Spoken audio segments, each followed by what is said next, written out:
Dans l'océan Pacifique, l'Energy Observer se faufile entre les pétroliers du port de Long Beach. Le contraste entre l'acier rouillé des cargos et la coque en panneaux solaires de ce catamaran est saisissant. Alors il y a plein de sortes de panneaux solaires. L'idée de ce navire laboratoire, c'est de tester un petit peu tout. On a des panneaux bifaciaux avec des cellules qui sont écartées pour pouvoir avoir l'ensoleillement à l'intérieur du navire.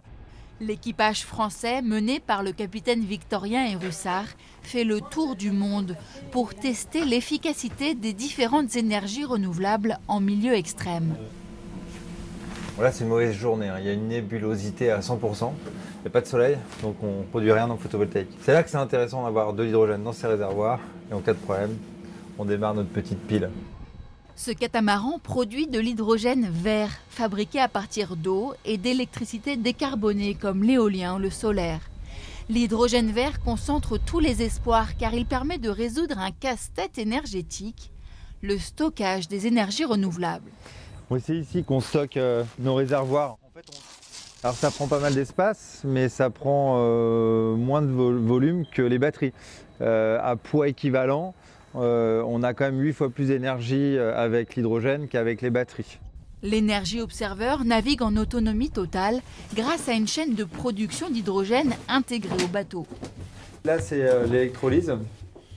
C'est là qu'on casse la molécule H2O. L'énergie solaire alimente l'électrolyse qui sépare les molécules d'hydrogène et d'oxygène présentes dans l'eau de mer. L'hydrogène est ensuite stocké, puis transformé à nouveau en électricité grâce à une pile à combustible. L'autonomie énergétique montre qu'on est capable de le faire, mais en fait en conservant des vitesses faibles. C'est pour ça la vitesse moyenne de ce navire, c'est 5 nœuds. C'est un peu le modèle de ce qu'on doit faire sur Terre. On doit ralentir un petit peu pour aller beaucoup plus loin.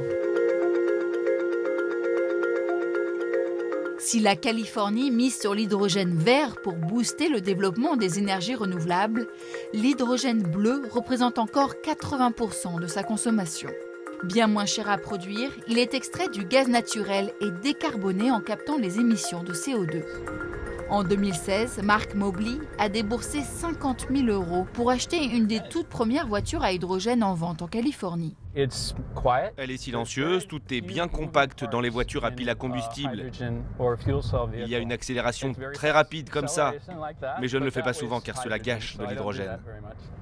L'État compte aujourd'hui 10 000 voitures à pile à combustible en circulation. C'est le deuxième plus grand parc au monde. Pour faire le plein, direction cette station-service. La voiture de Marc arrive en silence, comme si elle glissait sur le macadam. Ici, pas d'essence, mais de l'hydrogène.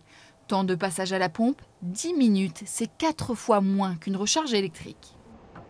Je loue un appartement, je ne suis pas propriétaire, donc l'hydrogène est plus pratique pour moi car je ne peux pas charger une voiture électrique dans mon appartement. Avec un plein de 5 kg, Marc peut rouler près de 500 km, le double d'une voiture électrique. Mais le prix du carburant reste cher. C'est environ 16 $ le kilo. Et pour faire un plein en entier ? 16 par 5, ça fait 80 $. La Californie concentre 90% des stations à hydrogène aux États-Unis. Mais les 46 stations ne suffisent pas à combler la demande croissante. Ce matin, en prenant du carburant, je me suis rendu compte que la pompe ne faisait pas le plein. Est-ce que la pompe rationne à un moment ? Oui, tout à fait. Quand les volumes baissent, il y a une limite de carburant par voiture. La demande est arrivée très vite. Nous, les industriels du gaz, on essaie d'y répondre aussi vite que possible. Mais la demande est plus forte que ce qu'on avait prédit. Une frustration partagée par beaucoup d'automobilistes comme Will Martin. Il y a 2 mois, il a rendu sa voiture électrique pour passer à l'hydrogène. Mais aujourd'hui, il n'y a plus de carburant. Cela crée une angoisse de la panne, car vous ne savez pas quand est-ce que vous allez avoir du carburant. On a eu des jours où il fallait vérifier sur l'application, car toutes les stations dans un rayon de 40 km étaient vides. Pensez-vous rendre cette voiture ? Je serais surpris si je l'ai encore au 1er juin.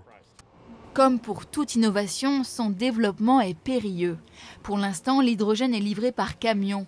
Mais l'objectif dans l'avenir serait de convertir le réseau de gazoducs pour transporter ce carburant n'importe où.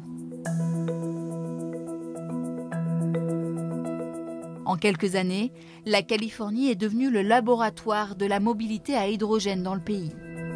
Au sud de Los Angeles se trouve le premier centre de recherche sur les piles à combustible.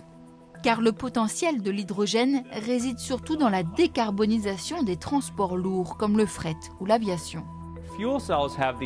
Les piles à combustible ont l'avantage de faire le plein plus rapidement, d'être plus légères, ce qui permet de transporter plus de passagers pour le fret ou autre. Et parce que c'est plus léger, cela permet de faire de plus longues distances qu'une batterie électrique. Une fois les coûts de production et de transport maîtrisés, l'hydrogène propre pourrait alimenter la maison du futur et une pile à combustible remplacer notre chaudière. L'hydrogène sera directement produit dans votre maison et vous aurez de l'eau chaude. C'est une innovation qui peut permettre de décarboner et réduire les émissions de CO2 des logements, et c'est ce qu'on étudie. Combiner l'énergie solaire, les batteries et la pile à combustible pour mélanger la chaleur et l'électricité d'une façon plus efficace que le solaire et les batteries seules. Le compte à rebours est lancé. La Californie doit associer nouvelles technologies et énergies renouvelables pour réussir à atteindre l'objectif très ambitieux fixé par Joe Biden, 0 émission de CO2 d'ici 2050. Reagan.